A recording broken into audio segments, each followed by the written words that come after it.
Welcome to Talk Tickers. We're here to help you cut through the noise and get straight to the heart of crucial earnings calls. That's right. No wading through hours of audio. Today, we're diving into the Cigna Group's first quarter results for 2025. We'll pull out the key insights for you. Giving you what you need to know quickly and clearly. Okay. So let's start with the headlines. Cigna Group posted a strong first quarter overall. Yeah, definitely. Total revenue landed at $65.5 billion. And their adjusted earnings per share, that hit $6.74 for the quarter. Pretty solid numbers. Yeah. And based on that, they've actually raised their full-year guidance for 2025. Oh, really? To what? They're now projecting at least $29.60 for the full-year EPS. Okay, that's a notable bump. And what about the segments Evernorth? Evernorth came in pretty much in line with expectations. Saw double-digit revenue growth, which is impressive. Driven by? Mostly pharmacy benefit services and, importantly, specialty pharmacy. Those were the big drivers. Got it. And Cigna Healthcare? Also a good quarter for them. Strong revenue growth, about 9%, and earnings actually beat expectations. Nice. Now, you mentioned the MCR for Cigna Healthcare, the medical care ratio. It was 82.2%. Correct.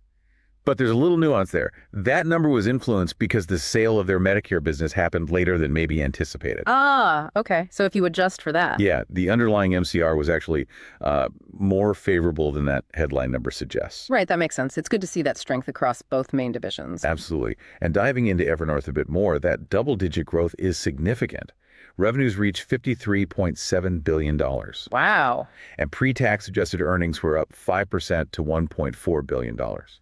And you mentioned specialty and care services leading the chart. Yeah, that's where the really strong growth was. 19% revenue increase there, hitting $23.9 billion. Okay. And pre-tax adjusted earnings up 11%, even after you normalize for like the Village MD dividend they received. So what's fueling that specialty growth? High demand. Definitely high demand for specialty drugs. Plus, we're seeing increased adoption of biosimilars, which they're involved in. Right, the lower cost alternative. Exactly. And their pharmacy benefit services, the PBM side, also grew. Yeah. 14% revenue increase and a 4% rise in pre-tax adjusted earnings there. Seems like they're doing well with client retention, expanding relationships, and bringing in new business too. And they mentioned investing in transparency. Yeah, they highlighted investments aimed at greater transparency and savings for clients, which is, a big theme in the PBM space right now. Definitely something to watch. Okay, let's shift over to Cigna Healthcare. You said $14.5 billion in revenue. That's right, and $1.3 billion in pre-tax adjusted earnings. Also solid. What caught my eye was the growth in their select segment. Yes, the under 500 customer group grew 9% year over year. Which sounds good, but what's their market share there? Well, that's the interesting part. They said it's currently only about 7%. Only 7%. So huge potential for growth there if they can capture more of that market. Exactly. Significant runway. And apparently, the actions they're taking to improve the customer experience are getting positive feedback. That helps. And the better than expected earnings for Cigna, the favorable MCR played a part. For sure. That underlying MCR favorability helped boost the earnings. And stop-loss performance. Tracking to expectations, they said. And they have plans to improve those margins over the next couple of renewal cycles. Good to hear. What about overall medical cost trends? Still elevated? Elevated, yes, as they anticipated. Yeah. But it did see some slight favorability in areas like surgical activity and OB services. Okay, interesting dynamics there. Now, stepping back, what about Cigna's broader strategy? Well, they talked about a strategic optimization program, basically using their scale, tech, and innovation to get more efficient operationally. Makes sense. Positioning for the long haul in a changing landscape. Precisely. And you can't talk about the landscape without mentioning GLP-1 drugs, right? No, absolutely. The weight loss and diabetes drugs. Huge trend. Huge. Expected to be about 3% of total healthcare costs for employers who cover them. Wow, 3% just for that class. Yeah. And the U.S. market alone. Projections are exceeding $100 billion by 2030. Incredible numbers. And potentially 1 in 10 Americans could be on these medications. So massive opportunity, but also, massive cost challenges. Right. So how is Cigna Group tackling that? The affordability, access? They seem pretty focused on it. They highlighted their Encircle RX program, which apparently already has 9 million members. Okay. And they've got the new program called Reach RX, offering more high-touch patient support. And a specialized pharmacy, too. Yeah, launching next month, called InGuide, specifically for GLP-1s. So it looks like they're building an integrated approach to manage the whole thing: cost, access, clinical support. Trying to manage those high-cost, high-impact drugs effectively. Exactly. And related to cost management, biosimilars are gaining more traction. You mentioned that earlier with Evernorth. Right. They pointed to interchangeable options now available for Humira, the big autoimmune drug. Yep. And an interchangeable biosimilar for Stelara is coming soon. And importantly, they plan to offer these at $0 out of pocket for eligible patients. Zero cost. That's a big deal for driving adoption and savings. Huge potential for cost savings, yeah. Shifting gears slightly, looking ahead to the 2026 selling season. Early days, but any indicators? Well, for Express Scripts, their PBM, they're tracking towards client retention in the mid-90s or even better. That's strong retention. Very strong.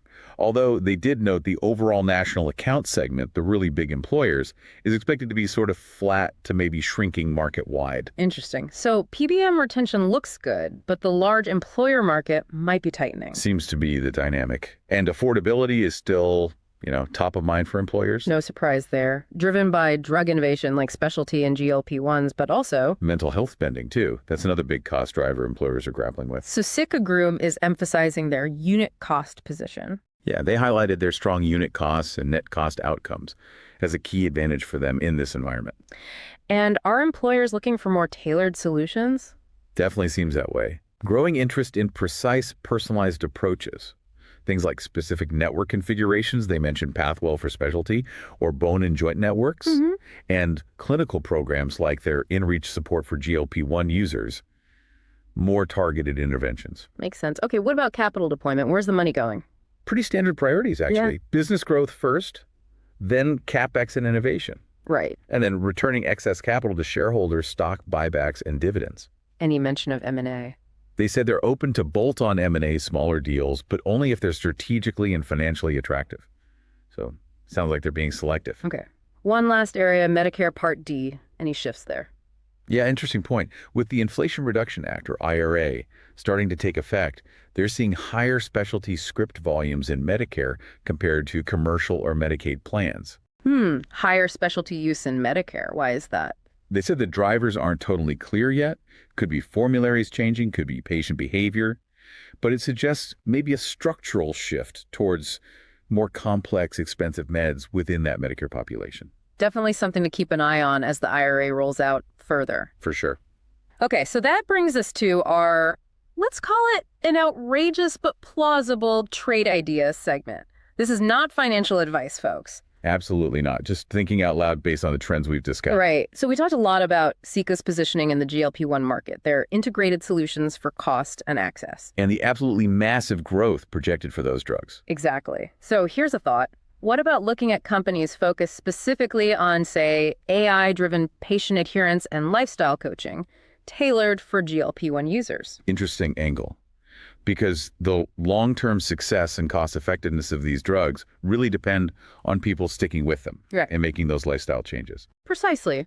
So maybe there's a boom coming for technologies that really enhance patient engagement, monitor progress, maybe use AI for personalized coaching to help people stay on track. So it's a bet not just on the drugs themselves, but on the whole support ecosystem needed to make them work best, especially from a cost perspective for payers. You got it. Think sophisticated wearables, smart feedback loops, virtual support platforms specifically designed around these therapies could be a significant growth area if GLP-1s take off like predicted and payers want to maximize the value. It's plausible, certainly, but definitely speculative. Totally speculative. Again, just a hypothetical scenario. Do your own homework before making any investment decisions, always. Always. All right, that wraps up our deep dive into the Cigna Group's Q1 2025 earnings call. We've unpacked the results, the strategies, the market trends. Hopefully giving you a clear, concise picture of what really matters from that call. Yeah, the key takeaways without the hours of listening. So what are your thoughts now, maybe on the long-term impact of GLP-1s or how much biosimilars might really bend the cost curve? Lots to think about there. We encourage you to mull over these points and maybe dig a bit deeper yourself. Absolutely. Thanks for joining us on Talk Tickers. We'll catch you next time for another earnings call breakdown.